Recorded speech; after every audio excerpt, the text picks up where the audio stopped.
ഭൂമി എന്നത് പ്രകൃതിയും മനുഷ്യനും മറ്റു ജീവജാലങ്ങളും അടങ്ങിയ ആവാസ വ്യവസ്ഥയാണ്. നമ്മൾ കൊടുക്കുന്ന സ്നേഹവും സംരക്ഷണവും പ്രകൃതി തിരിച്ച് മനുഷ്യനും നൽകുന്നു.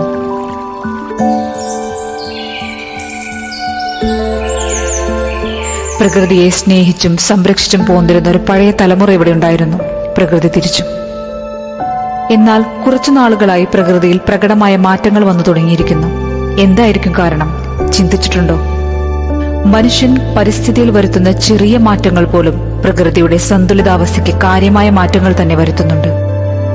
ഗ്രാമനഗര വ്യത്യാസങ്ങളില്ലാതെ മാലിന്യ കൂമ്പാരങ്ങളും ദുർഗന്ധം വമിക്കുന്ന വൃത്തിഹീനമായ പരിസരങ്ങളും നമുക്ക് ചുറ്റും വലയം തീർക്കുന്നു. കൊച്ചി മെട്രോപൊളിറ്റൻ സിറ്റിയിൽ നിന്നും ഏതാനും കിലോമീറ്ററുകൾ മാറി കളമശ്ശേരി മുനിസിപ്പാലിറ്റിക്ക് കീഴിലുള്ള HMT NAD റോഡിലെ മാലിന്യ കൂമ്പാരത്തിലേക്കൊന്ന് കണ്ണോടിക്കാം. കിലോമീറ്ററുകൾ നീണ്ടുകിടക്കുന്ന മാലിന്യങ്ങളും ഇടയ്ക്കിടെ ഉണ്ടാകുന്ന മാലിന്യത്തിലെ അഗ്നിബാധയും ഇവിടെ സ്ഥിരം കാഴ്ചയാണ്. വർഷങ്ങളായി മാലിന്യം എന്ന ശാപം ഗ്രസിച്ച ഈ പ്രദേശത്തിന് ശാപമുക്തിയേകാൻ മാലിന്യ പ്ലാന്റുകളോ ഗവൺമെന്റ് ഹരിതകർമ്മസേനയോ മുന്നിട്ടിറങ്ങേണ്ടത് അനിവാര്യമാണ്. ആരോഗ്യ വിദ്യാഭ്യാസ മേഖലകളിൽ ഏറ്റവും മുൻപന്തിയിലാണ് നമ്മുടെ കൊച്ചു കേരളം എന്ന് നാം അവകാശപ്പെടുമ്പോഴും ശുചിത്വത്തിന്റെ കാര്യത്തിൽ നാം ഏറെ പിന്നിലാണെന്ന് കണ്ണു തുറന്നു നോക്കിയാൽ അറിയാം. വ്യക്തി ശുചിത്വത്തിൽ ഏറെ പ്രാധാന്യം കൽപ്പിക്കുന്ന മലയാളി പൊതുശുചിത്വത്തിനും പരിസര ശുചിത്വത്തിനും വേണ്ടത്ര ശ്രദ്ധ പുലർത്തുന്നില്ല. കളമശ്ശേരി നഗരസഭയെ സംബന്ധിച്ചിടത്തോളം നമുക്ക് ഇവിടെ ഇച്ചിരി കൂടി പോപ്പുലേറ്റഡ് ഏരിയ ആണ്. അതോടൊപ്പം തന്നെ നമുക്കിവിടെ സംബന്ധിച്ച് അങ്ങനെയുള്ള ഒരു തുമ്പൂർമൊഴി ഉണ്ടാക്കാനോ അല്ലെങ്കിൽ പ്രത്യേകിച്ച് ഒരു ഏരിയ ഒന്നും ഇല്ലാത്തത് കൊണ്ട് നഗരസഭയിൽ നിന്നും മാലിന്യം ഒരു പുറത്തൊരു ഏജൻസിക്ക് കൊടുത്തിട്ട് അവർ കൊണ്ടുപോയി വളമാക്കുന്ന ഒരു പ്രോസസ്സാണ് ഇപ്പോൾ നടന്നുകൊണ്ടിരിക്കുന്നത്. നേരത്തെ അത് കൊച്ചി കോർപ്പറേഷനിലേക്കുള്ള ബ്രഹ്മപുരം പ്ലാന്റിലേക്കാണ് കൊണ്ടുപോയിക്കൊണ്ടിരുന്നത്.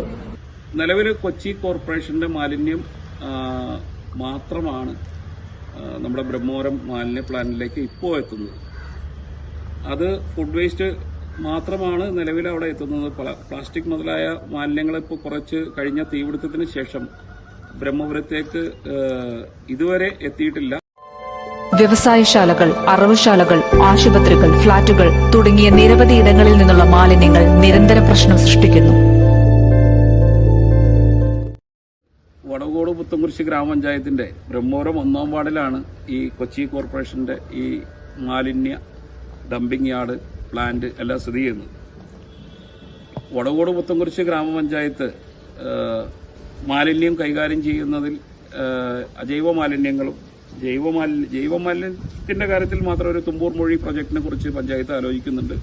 അജൈവ മാലിന്യങ്ങൾ വളരെ കൃത്യമായി തന്നെ ഹരിതകർമ്മസേനയുടെ പ്രവർത്തനം കൊണ്ട് വീടുകളിൽ നിന്ന് നമ്മൾ കൃത്യമായി കളക്ട് ചെയ്ത് വളരെ കൃത്യമായി തന്നെ പഞ്ചായത്തിൽ ഫംഗ്ഷനിങ് ആണ്. നമ്മുടെ ഒരു ബുദ്ധിമുട്ടെന്ന് പറഞ്ഞാൽ ഇപ്പൊ നമ്മുടെ വീടുകളിൽ നിന്ന് കിട്ടുന്ന പല മാലിന്യങ്ങളും മിക്സ് ചെയ്താണ് തരുന്നത്. ഒരു വീട്ടുകാരെ സംബന്ധിച്ചിടത്തോളം വീട്ടിൽ വളരെ സിമ്പിളായിട്ട് ചെയ്യാം, അതൊക്കെ അവർക്ക് സോർട്ട് ചെയ്ത് തരാൻ പറ്റും. പക്ഷെ ഇപ്പോഴും ചെയ്യുന്നത് അതിന്റെ കൂടെ ഫുഡ് വേസ്റ്റ് എല്ലാം കൂടി കയറ്റി കിറ്റായിട്ട് നമുക്ക് കെട്ടിത്തരും. ഇത് കൊണ്ടുവന്ന് 100-500 വീടുകളിൽ നിന്ന് ഒരുമിച്ച് കൊണ്ടുവന്ന് കൂട്ടിയിട്ട് കഴിയുമ്പോൾ നമുക്ക് കൈകാര്യം ചെയ്യാൻ വളരെ ബുദ്ധിമുട്ടുണ്ടാകും. ആ സമയത്ത് നമ്മുടെ 3-4-5 പണിക്കാരിരുന്നത് സോർട്ട് ചെയ്ത് എടുത്തെടുത്ത് വരുമ്പോഴത്തേക്കും അവരുടെ ജോലിയെ സംബന്ധിച്ച് അവർക്കുണ്ടാകുന്ന കുറെ ബുദ്ധിമുട്ടുകളുമുണ്ട്. കുറെ കാലതാമസവും നമ്മളെ സംബന്ധിച്ച് കുറെ സാമ്പത്തിക ബുദ്ധിമുട്ടുകളും ഇതിലുണ്ടാവുന്നുണ്ട്.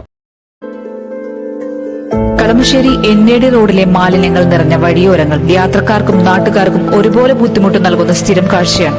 ഇപ്പോഴും ആൾക്കാർ ഈ വണ്ടിയിൽ 2 വീലറിന്റെ വരും നാളെ തട്ടിയിട്ട് അങ്ങോട്ട് പോകും. അങ്ങനെ ഇവിടുന്ന് അവിടെ NAD ഗേറ്റ് ഓടിക്കുക അവിടം വരെ നമ്മുടെ HMT ജംഗ്ഷൻ വരെ ഒന്ന് പറയാനുള്ളൂ. ഞങ്ങൾക്ക് നമ്മള് ഈ കേരളം മാലിന്യമുക്തമാക്കണമെങ്കിൽ ഓരോ പഞ്ചായത്തും ഓരോ മുനിസിപ്പാലിറ്റികളും കോർപ്പറേഷനുകളിലും അതാത് ആളുകള് അധികാരികള് ഇത് മുമ്പോട്ട് ഇറങ്ങി നാട്ടിലെ ആളുകളും അതാത് പ്രദേശത്തുള്ള റെസിഡന്റ് അസോസിയേഷന്റെ ആളുകളും രംഗത്ത് ഇറങ്ങിക്കഴിഞ്ഞാൽ ഇങ്ങനെയുള്ള മാലിന്യങ്ങള് ഒരു പരിധി വരെ നമുക്ക് ഇടുന്നത് തടക്കാൻ സാധിക്കും. നാം സൃഷ്ടിക്കുന്ന മാലിന്യങ്ങളുടെ ഉത്തരവാദിത്തം നമുക്ക് തന്നെയാണ്. രാവിലെ നടക്കാൻ പോയിക്കൊണ്ടിരിക്കുന്ന ആളാണ് ഞാനുള്ളൂ. ഞങ്ങൾക്ക് നമ്മള് ഈ കേരളം മാലിന്യമുക്തമാക്കണമെങ്കിൽ ഓരോ പഞ്ചായത്തും ഓരോ മുനിസിപ്പാലിറ്റികളും കോർപ്പറേഷനുകളിലും അതാത് ആളുകള് അധികാരികള് ഇത് മുമ്പോട്ട് ഇറങ്ങി നാട്ടിലെ ആളുകളും അതാത് പ്രദേശത്തുള്ള റെസിഡന്റ് അസോസിയേഷന്റെ ആളുകളും രംഗത്ത് ഇറങ്ങിക്കഴിഞ്ഞാൽ ഇങ്ങനെയുള്ള മാലിന്യങ്ങള് ഒരു പരിധി വരെ നമുക്ക് ഇടുന്നത് തടക്കാൻ സാധിക്കും. നാം സൃഷ്ടിക്കുന്ന മാലിന്യങ്ങളുടെ ഉത്തരവാദിത്തം നമുക്ക് തന്നെയാണ്.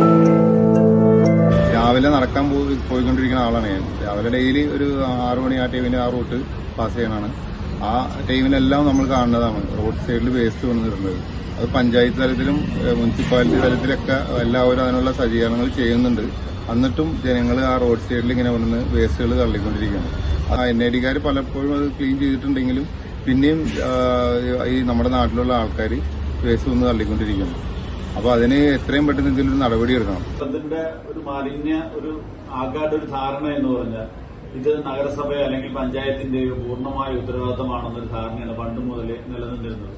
പണ്ട് മുതൽ അതിനു വേണ്ടിയിട്ട് തന്നെ നഗരസഭ അല്ലെങ്കിൽ കോർപ്പറേഷനോ പഞ്ചായത്തുകളോ ഒക്കെ പല സ്ഥലങ്ങളിലായിട്ട് ഓരോ ബിന്നുകളും വെച്ച് കൊടുക്കുമായിരുന്നു. ആ ഒരു ബിന്നുകൾ വെച്ച് കൊടുത്ത് അപ്പൊ നാട്ടുകാരെ സംബന്ധിച്ചുള്ള അവരുടെ എന്ത് വേസ്റ്റ് ഉണ്ടെങ്കിലും അവിടെ കൊണ്ട് ഇടുക എന്നുള്ളൊരു രീതിയിലേക്കാണ് നമ്മൾ വളർന്നു വന്നത്.